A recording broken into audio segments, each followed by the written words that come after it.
नव अंकुर रुजेला, नव पालवी फुटेला. नव अंकुर रुजेला, नव पालवी फुटेला. नव शब्दांची नव मालिका, शब्द मानसी गुंफेला. नव अंकुर रुजेला, नव पालवी फुटेला. शब्द मानसी, शब्द मानसी, शब्द मानसी, शब्द मानसी. लोक हो नमस्कार.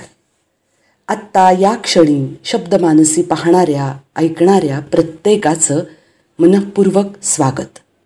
मंडळी, आज तुमच्यासाठी घेऊन आली आहे आपल्या अकल्पित सत्यकथा या मालेतली चौथी गोष्ट. गोष्टीचं नाव आहे अनाथ मुलीसाठी लढा देणारे देवदूत. कथा रूपांतरण केलं आहे निलिमा लिमये यांनी. अभिवाचन रोहित सहस्त्रबुद्धे. मंडळी, जर आयुष्याची दोरी बळकट असेल तर कितीही जीवघेणे प्रसंग आले तरी कसं जीवदान मिळत जातं याची प्रचिती देणारी ही सत्यकथा आज पाहूया.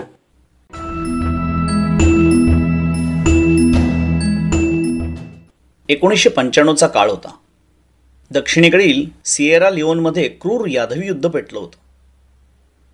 सरकारविरोधातील बंडखोर टोळकी गावागावातून AK-47 रायफल्स, रॉकेट, ग्रॅनेड्स घेऊन सर्रास फिरत होते.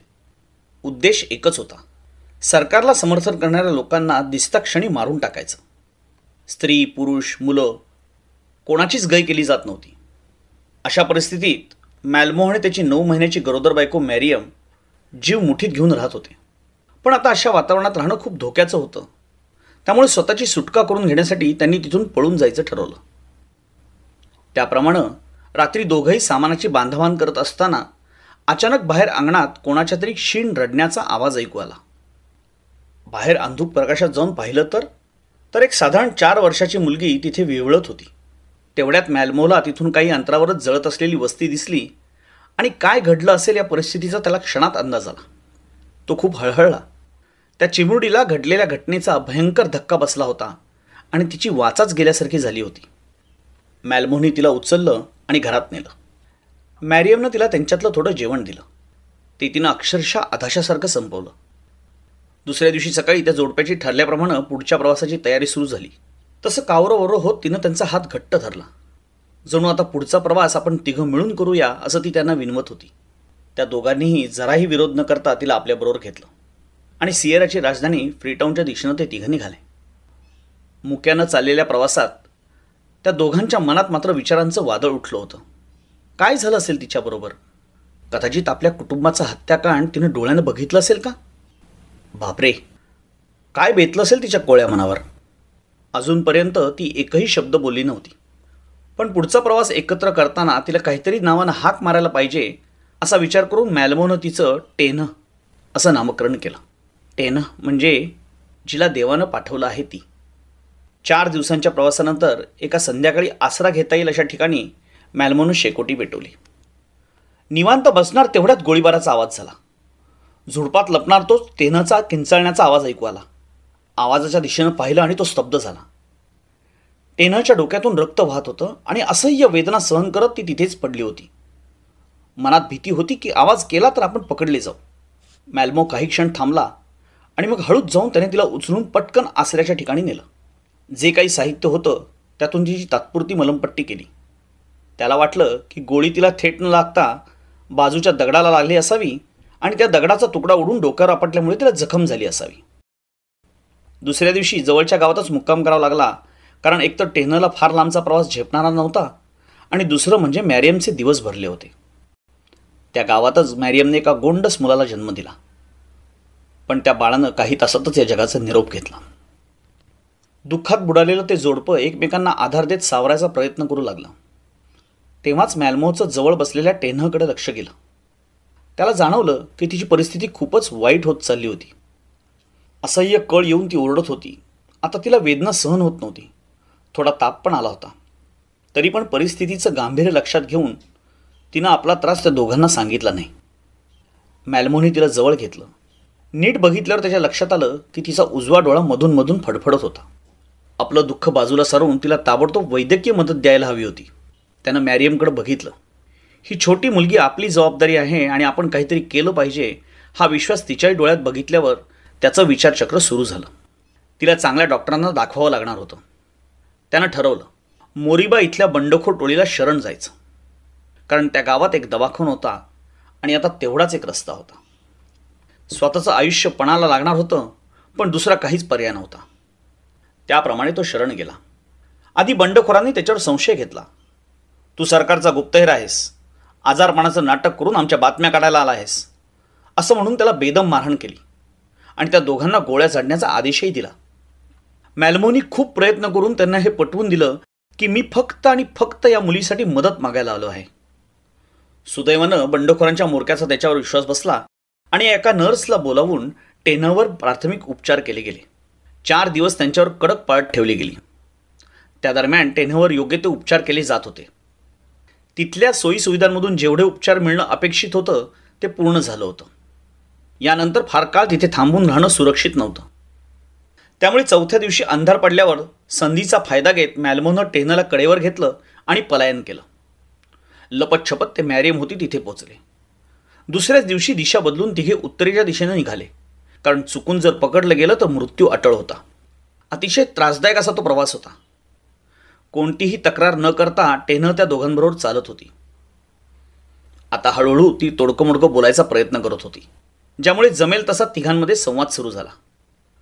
पण कधीच तिच्या पूर्वायुष्याबद्दल ती बोलली नाही आणि या जोडप्यानं सुद्धा तिला काही विचारलं नाही. अधूनमधून तिच्या चेहऱ्यावर उमटणारं गोड हसूच त्यांच्यासाठी पुरेसं होतं. तिच्या हालचालीवरून मॅल्मोच्या एक गोष्ट लक्षात आली की टेनाला एका बाजूनं आता नीट दिसत नव्हतं. तिची अवस्था पाहून तो अस्वस्थ होत होता. अखेरीस 3 महिन्यांनी तब्बल 400 किलोमीटरचा प्रवास करून एप्रिल 1995 मध्ये तिघे फ्रीटाऊनमध्ये पोचले. तिथल्या कॅम्पमध्ये त्यांच्यासारखे अनेक निर्वासित पोचले होते. घरदार सोडून आलेल्या आणि नोकरी नसलेल्या मॅल्मोला स्वतःच्या भविष्याची काळजी होतीच, पण तुर्तास तरी त्याला वेगळीच चिंता सतावत होती.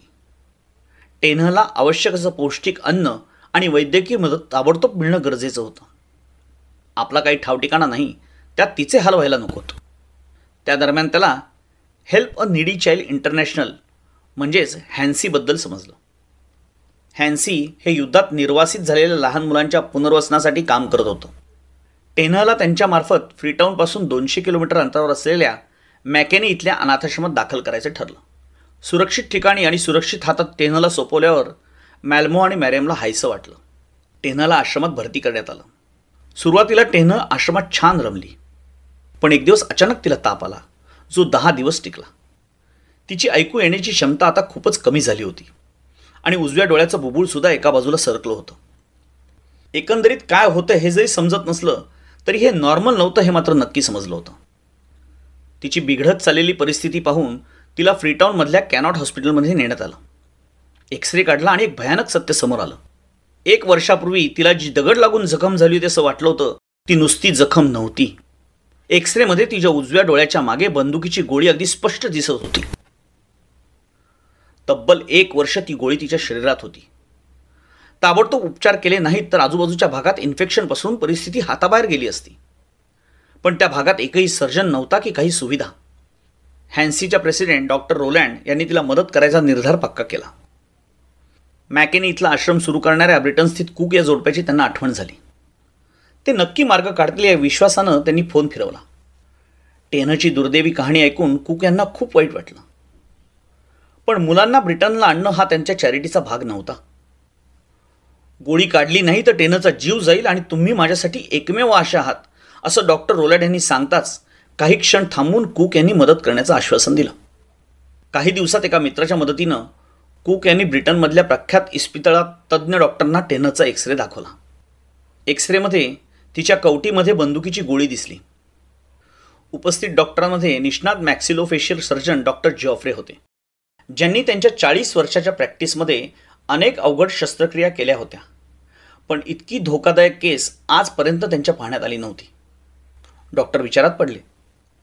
शस्त्रक्रिया तर शक्य आहे, पण बुलेटमुळे आतील भागात इन्फेक्शन किती असेल आणि त्याचा कुठे आणि कसा परिणाम झाला असेल याचा अंदाज बांधता येत नव्हता.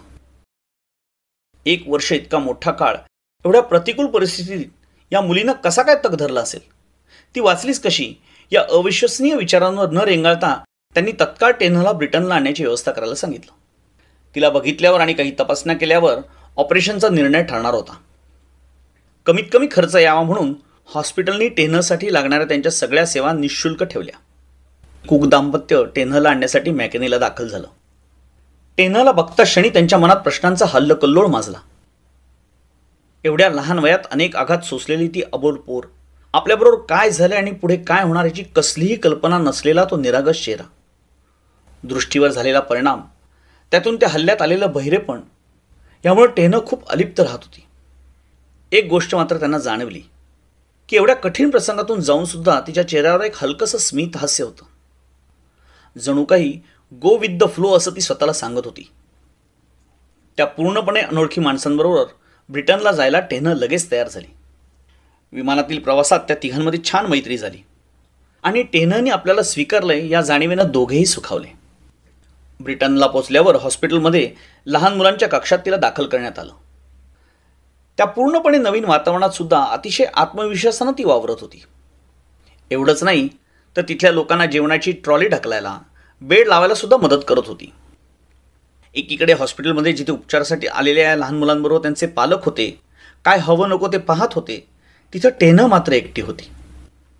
पण हा एकटेपणा फार दिवस राहिला नाही, कारण पुन्हा तिच्या आयुष्यात देवदूताच्या रूपानं हेलेन शॉर्टेन आली होती. हेलेन त्या हॉस्पिटलमध्ये नर्स होती. अतिशय प्रेमळ आणि मायाळू असलेल्या हेलेनला पहिल्या भेटीतच टेनह खूप आवडली. शांत आणि सहनशील टेनहची लवकरच हेलेनबरोबर मैत्री झाली. हेलेन टेनहची जणू आईच बनली. काही दिवसातच डॉक्टर जॉफ्री यांनी शस्त्रक्रियेचा निर्णय घेतला. मे महिन्याची ती पहाट उजाडली. सकाळी 8:30 वाजता हेलेनच्या कडेवर बसून टेनहनं ऑपरेशन थिएटरमध्ये प्रवेश केला. ऑपरेशन सुरू झालं. ठरल्याप्रमाणे डॉक्टर जॉफ्री यांनी तिच्या तोंडावाटे ड्रिल करून बुलेट काढायचं ठरवलं. त्याप्रमाणे तिच्या जबड्यातून यशस्वीरित्या बुलेटपर्यंत पोहोचले सुद्धा. पण बुलेट अशा काही पद्धतीने रोतली होती की फोर्सेप वापरून सुद्धा काढता येईना. डॉक्टरांनी ताबडतोब दुसरा पर्याय निवडला. उजव्या गालामधून अगदी डोळ्याच्या खाली एक छेद दिला. अलगदपणे डोळ्याजवळून सॉफ्ट टिश्यूच्या बाजूने प्रवेश करत बुलेटपर्यंत पोहोचले. पण तिथे गाठ तयार झाली होती आणि त्यात बुलेट अडकली होती. या प्रयत्नानंतर मात्र डॉक्टरांनी निर्णायक पाऊल उचलायचं ठरवलं. डोळ्याखालील एका हाडाला 1.3 सेंटीमीटरचा छेद देत ते बुलेटपर्यंत पोहोचले. अखेरीस ती बुलेट गाठीमधून कौशल्यपणाला लावून बाहेर काढली. असं त्यांनी उच्चारताच ऑपरेशन थिएटरमधील शांतता भंग पावली आणि सगळ्यांच्या चेहऱ्यावर आनंद ओसंडून वाहू लागला. अपेक्षित रक्तस्राव सुद्धा झाला नव्हता. पण एक गोष्ट मात्र घडली होती. डोळ्याच्या बाजूला आणि मागे बऱ्याच प्रमाणात इन्फेक्शन पसरलं होतं. अथक प्रयत्नानंतर 80% इन्फेक्शन झालेला भाग स्वच्छ करण्यात आला. आता बाकीचं काम अँटीबायोटिक्स करतील असा विचार करून डॉक्टरांनी बाजूला केलेलं हाड कौशल्यानं जागेवर बसवलं. सकाळी 10:45 वाजता ऑपरेशन संपलं आणि टेनहला पुन्हा एकदा हेलेनच्या कुशीत सोपवण्यात आलं. सुदैवानं ब्रेन डॅमेज झालं नव्हतं आणि इन्फेक्शन सुद्धा चटकन आटोक्यात आलं होतं. 2 दिवसातच टेनहला खूप आराम पडू लागला. तिला जीवनदान मिळालं, पण 1 वर्षभर डोळ्यासारख्या नाजूक भागामध्ये दबा धरून बसलेल्या त्या बुलेटमुळे टेनहची एका डोळ्याची दृष्टी गेली आहे. शिवाय तिला कायमचं कर्णबधिरत्व आलं आहे. एकूणच चिवट आणि जिद्दी असलेल्या टेनहनं आता लिप रीडिंग, सांकेतिक भाषा शिकल्या आहेत. जन्म दाखला नसल्यानं तिच्या नक्की वयाचा पत्ता नाही, अर्थात त्या वाचून तिचं काहीच अडलं नाही आहे. टेनहनं खूप शारीरिक, मानसिक आघात सोसले आहेत. अनेक प्रसंगात नशिबानं तिची परीक्षा घेतली, पण प्रत्येक परीक्षेत तिच्यासाठी कोणाच्या ना कोणाच्या रूपानं देवदूत हजर होते. प्रसारमाध्यमांनी तिचा हा थरारक जीवन प्रवास लोकांसमोर आणला आणि त्यातूनच अनेक दानशूर माणसांनी तिच्यासाठी भरभरून देणग्या देऊ केल्या. हा सर्व निधी एका ट्रस्टमध्ये जमा करून तिच्या भविष्याची तरतूद केली गेली. यानंतरचा प्रत्येक क्षण टेनह आनंदाने जगू शकते, ते केवळ तिला भेटलेल्या या देवदूतांमुळे.